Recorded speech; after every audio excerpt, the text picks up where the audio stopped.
You know what I'm here for. Back on top, punching the clock, clutching sanity. What's good, y'all? It is trade deadline day. The deadline is officially passed. It's 3:18 Eastern time as I'm recording this video. And there were a lot of moves. There were big names getting trades. Some contending teams picked up some nice pieces to help fill out their roster. And some teams didn't make any moves, which was kind of a surprise. Some names that have been in trade talks all year long didn't even get traded. Very interesting deadline. Let's get into the details of everything that happened. Leave a like, subscribe if you are new. Talk about basketball almost daily on this channel, so that you don't want to miss it. And let's go ahead, dive into the biggest trade of the day. James Harden for Ben Simmons. It finally happened. So there was a report yesterday that basically said, it was from Brian Windhorst, and he said James Harden wants to go to Philly, and there were some trade talks going on behind the scenes. I didn't know how much to really believe it, because if it's not Woj, I'm not listening. But then this morning, more rumors came out that James Harden wants to go to Philadelphia. Woj reported that, but he just didn't want to announce it like formally or something weird like that. Like he was afraid of the public perception if he announced that he wanted another trade. But then the deal finally ended up happening. It just kind of came out of nowhere around like 1 o'clock Eastern time. The deal goes as follows. It is James Harden and Paul Millsap going to Philly. Ben Simmons, Seth Curry, Andre Drummond, and a couple first-round picks are going to the Brooklyn Nets. When I look at this trade on paper, face value, I feel like both teams walk away from this better than they were yesterday. I feel like both teams got exactly what they need. I mean, of course, having the big three dynamic in Brooklyn was nice, but they only played a certain amount of games. They all can be on the court, you know, enough for them to win a championship ultimately. It's a weird look, you know, one of the more, I guess, what if big threes that we've ever seen. I mean, they only played a handful of games. But to be able to get that return, to get Ben Simmons back, who, everything I've heard, he's not even in basketball shape right now, which is weird because it's like, what are you doing? I know being in NBA shape is kind of different, but you should be coming ready to play. Like, you've been waiting for a trade. You should be ready to play as soon as possible. Like, you should be ready to play as soon as you clear whatever protocols you got to go through. You should be ready to play, clear your physical and all that. But getting Ben Simmons, Seth Curry, and then Andre Drummond, another big to have on their roster, much needed. I like this trade a lot for the Brooklyn Nets. Now, given KD's still missing time, I think he still has like maybe another month left, and Kyrie's still a part-time player, which is another thing holding this team back. But whenever those guys can get on the court together, I like the dynamic. I like what Ben Simmons can be. This is what he wanted. He wanted out of Philly, and now he gets to go to a situation where he can just be Ben Simmons. He's not going to be asked to be an all-NBA caliber player like he was in Philadelphia. He can just be Ben Simmons. I like this trade a lot for the Nets, given that everybody can be on the court. Getting Seth Curry, I think, is big because you need shooters around Ben Simmons. You still got Patty Mills. You got Seth Curry now. Joe Harris, I don't know if he's going to be back this season, but if he does eventually come back, you still have him. So you got shooters galore. Now Ben Simmons got to go out there and hoop. He has to go out there and hoop. But I think he's going to help a lot with this team defensively. Another added ball handler, playmaking ability and stuff. And the court's going to be nice and spread open for him, so he should be able to excel. I'm hopeful, man. I'm still on the Ben Simmons bandwagon. I feel like Ben Simmons is still a very good NBA player. Like, I feel like he's going to perform well whenever he gets situated in Brooklyn. For the Sixers, James Harden is my guy. James Harden is definitely my guy. And the dynamic of him and Joel is going to be a very interesting one. Like, I feel like I really just have to see it in action to really know if it's going to work or not. Like, two of the more talented players in the league, Joel is playing MVP caliber basketball right now. I'm going as far as saying right now he's the best player in the world. I don't really think that's a hot take. I think right now he's the best player in the world. He's been dominant over the last 2 months since he came back. I think he had COVID. So since he's been back, he's been dominant. So the dynamic's interesting. I don't think Harden's really played with somebody that commands the ball at the level that Joel Embiid does. Playing with KD is different. KD is just such a fluent, effective scorer. Joel demands touches. The P&R game's not going to be the same like it was with a Clint Capella or whoever in Brooklyn. It's not going to be the same, you know, because Joel's more of a pick and pop type of big. And when he does roll, he's rolling the post up. Like, he's not rolling for a lob or anything. It's going to be interesting, a very interesting dynamic. I do, however, like the fact they were able to keep Matisse Thybulle in this trade. I think that was big because you still need wing defenders, man. Losing Ben Simmons and Matisse Thybulle, that would be big, man. That's why Philly's still pretty effective this season, is because Matisse is still an all-NBA caliber defender. So being able to keep him was big. Losing Seth Curry might hurt, but you still got Tyrese Maxey. You still got like Danny Green, who he's not Danny Green of the past, but he's still a capable 3-point shooter. Furkan Korkmaz can shoot the ball. Tobias Harris, he's cool. Now Tobias Harris can kind of fade back and be the third option. I like that a lot for this team. It's just the fact I'm not sure how this dynamic is gonna work. It's very unconventional for James Harden to play with somebody like Joel Embiid. It's just something that we haven't seen James Harden be able to do, or we haven't seen him even attempt to do. So it's interesting, but I like how Philly is trying to capitalize on Joel having his best season and Joel being the best player in the world right now. I like them going all in, saying forget it, we're just gonna do it.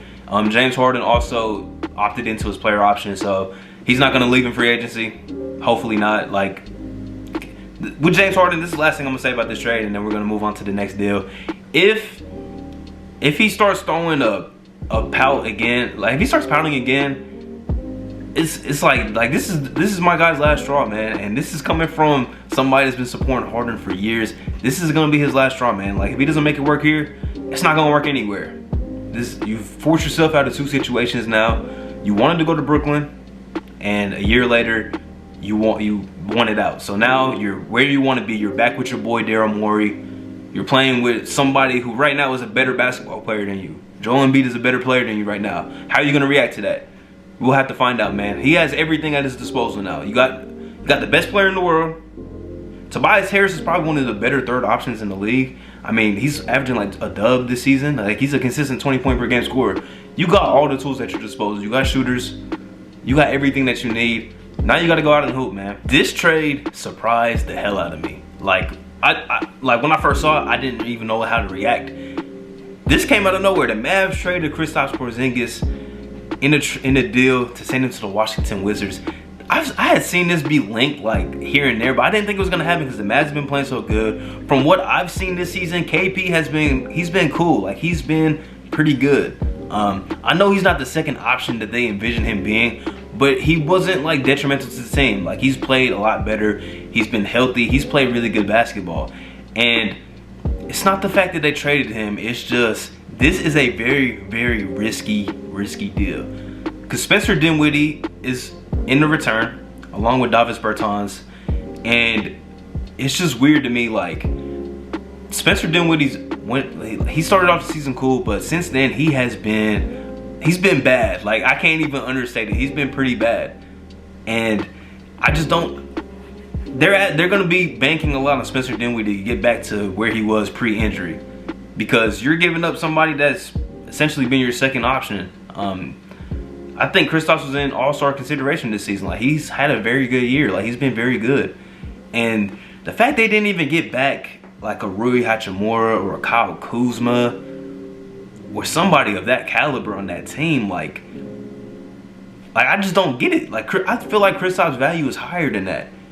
And then you get back Spencer Dinwiddie, who, the best version of Spencer Dinwiddie, this will be a W of a trade because you have another shot creator next to Luka that you can legitimately trust in a postseason situation.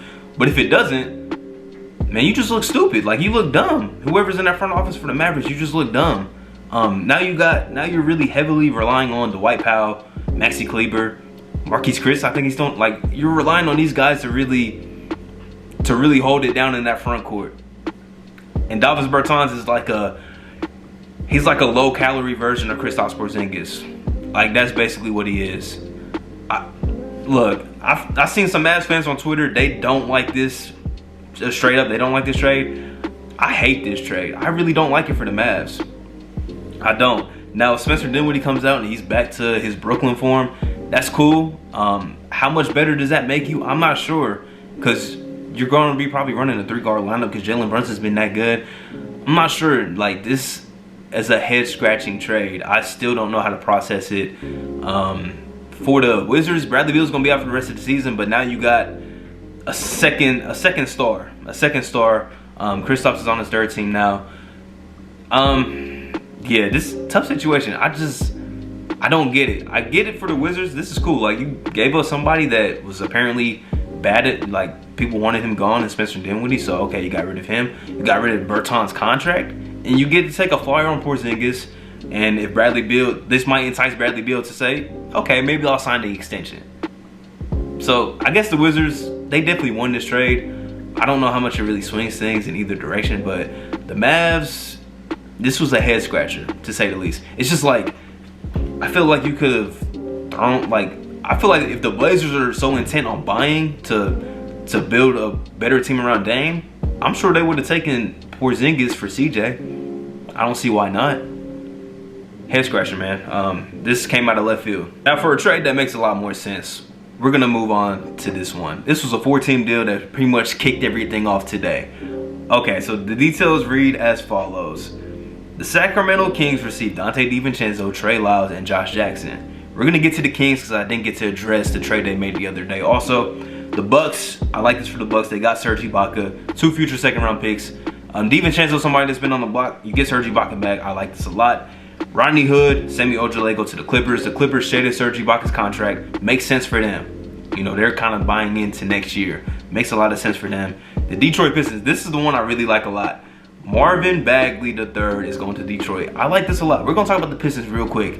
I got to give the Pistons some love because I love how they take flyers on young dudes that haven't had a great start to their career. Josh Jackson's a prime example of that. And now they're able to flip Josh Jackson and get Marvin Bagley, who I still think has really good upside.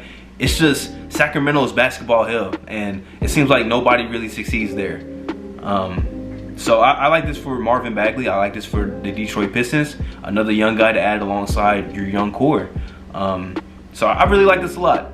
The Bucks, they need a big. Serge Ibaka, he's a little older now, but I still think he can provide spotty minutes. Like, that's all you really need. You got Giannis. This seems better with Giannis running the 5 anyways and Bobby Portis in there. They're better, but you need some depth because you never know who you're going to run into, what can happen. You need some depth at that position, especially if Brook Lopez has not come back this season. The Clippers, talked about them, makes sense. They're shedding money to get under the tax. We'll talk about the Kings because they made the trade the other day. Traded away Tyrese Halliburton to Indiana to get back Sabonis. They also traded away Buddy Hield, Tristan Thompson. Got back Sabonis. They got back Justin Holiday and Jeremy Lamb. So it was a 3-for-3 trade. A lot of people hated that trade. I'm one of those people. I didn't like it. I think Reese is the future. I think Reese has big time upside. As good as De'Aaron Fox is, right now I think Tyrese is younger and he's shown so much more promise as a lead guard, as a lead point guard on the team. De'Aaron's more of a scoring guard who can play make, but I feel like Reese might have fit better alongside Sabonis, but maybe they didn't want De'Aaron Fox. So, okay, they just did what they did. They're trying to buy in as much as they can to make this 10 seed, which I guess when you haven't made the playoffs in 15 years, it makes sense. These added pieces right here, Donte DiVincenzo, I like this because he's a guard that really just does little things. He can play make a little bit, shoot the ball a little bit. He can, you know, create. Like, he's a very solid guard. Very unselfish guy. I think he will be nice to have alongside De'Aaron Fox. Sabonis played really good in his first game, so Kings roster looks a little bit better. I would have liked them to go out and get another power forward because, you know, you still have Rashawn Holmes on the roster. He's now expendable. I would rather have Sabonis play the 5 for this team, but I think the Kings look a little better on paper now than when they traded Tyrese. I still don't agree with that trade now. I still don't agree with it, but they're trying their best to build some type of winning team right now. And it's not the worst case scenario. But as far as, like, I think Tyrese going to Indiana, I love what the Pacers have done this deadline. They got rid of Karis LeVert, got rid of Sabonis. Miles Turner did not get traded, which is kind of unfortunate, but he's hurt, so it made it a little harder to move him. But getting Tyrese, I think, very big time move. I think he's an all-star in the making. You know, someday he's going to be an all-star. So it's tough that the Kings had to let go of Reese, but when you have the opportunity to just make the play-in and you haven't made the playoffs in so long, it's probably hard for that front office to be like, let's reset even more. Like, it might be tough for them to just say that, you know, because they're right there in the race to get the 10 seed.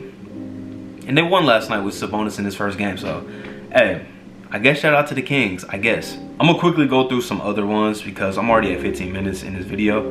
The Raptors finally get some big man depth. They got Thad Young and they got Drew Eubanks. They traded away Goran Dragic to the Spurs, who's probably going to get a buyout. And they also had to give up a first-round pick. It's protected. I like that trade because they just need depth. They need more depth. They need more bodies that can play. And especially at that big man spot because they have been struggling there. The Boston Celtics, they've made a decent amount of moves today. The big one was Derek White. Getting Derek White for Josh Richardson, Romeo Langford. I'm a big fan of this trade. I really like this trade. Derek White, he's a combo guard, but he can do a little bit of everything. Kind of Marcus Smart-like in a way, but I feel like Derek White's a little bit of a better playmaker. He's been playing with DeJounte Murray, so it's been hard for him to really showcase, you know, his playmaking skills because DeJounte's been that good. I really like this trade though because I'm just interested to see what the dynamic is. Is it going to be White and Smart starting, or is White coming off the bench, or moving Al Horford to the bench? Like, what's it going to look like? I'm kind of interested in that. But the Celtics got better today. They also made a trade. They traded away Dennis Schroeder for Daniel Tice. They also got rid of Enes Freedom, and I think Bruno Fernando was in that trade too. They got back Daniel Tice, so some added quality big man depth. The Enes Freedom minutes are just ugly. I don't like seeing him on the court. Now you got more bigs. You got Horford, you got Rob Williams, and now Daniel Tice is going back to Boston. And you got rid of Dennis Schroeder, who was pretty much inevitable that he was going to get traded. That was one of the very last trades that happened today. So, W trade deadline for the Celtics, and in order to make all that happen, they freed up some space by trading away Bobo and PJ Dozier, who they just picked up like a month ago. And they got a second-round pick back.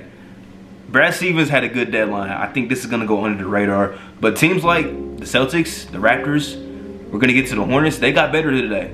All those teams are kind of like fringe, playoff, play-in type teams. They all got better today. Hornets finally got a big, kinda. Montrezl Harrell was going to Charlotte. They gave up Ish Smith, Vernon Carey. They finally get, I think, a big that you can actually just trust a little more than Mason Plumlee.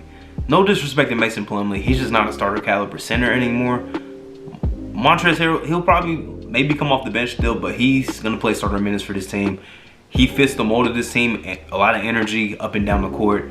I like this move a lot. Of course, you would have loved to got Rashawn Holmes or Miles Turner, but I think this right here is a better bridge option because he's definitely not the long-term option, but a better bridge center than maybe Mason Plumlee is right now.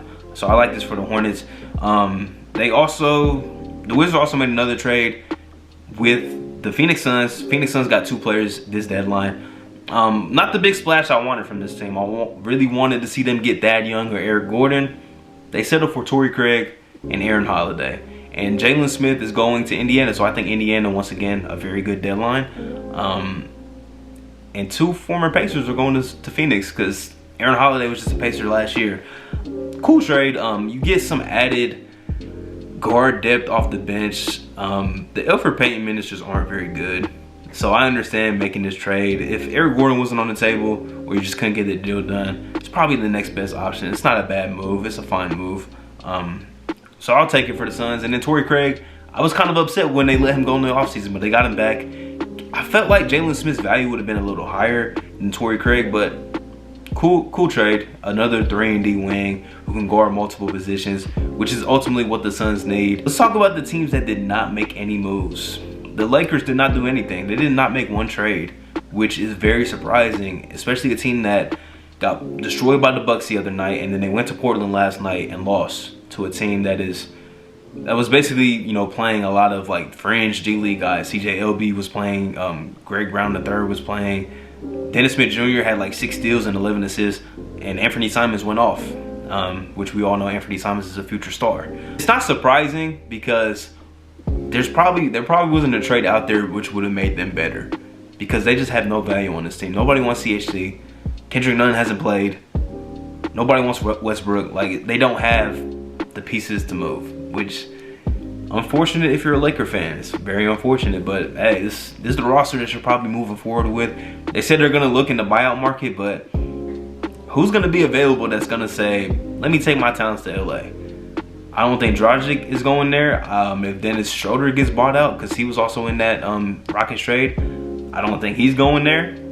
So Lakers they're in purgatory right now. It's bad. They're 4 games under 500, and they don't look any better with all 3 of their, you know, star players playing. It looks bad. Jeremy Grant didn't get traded, which was a big surprise. I thought that was almost inevitable, but he did not get moved.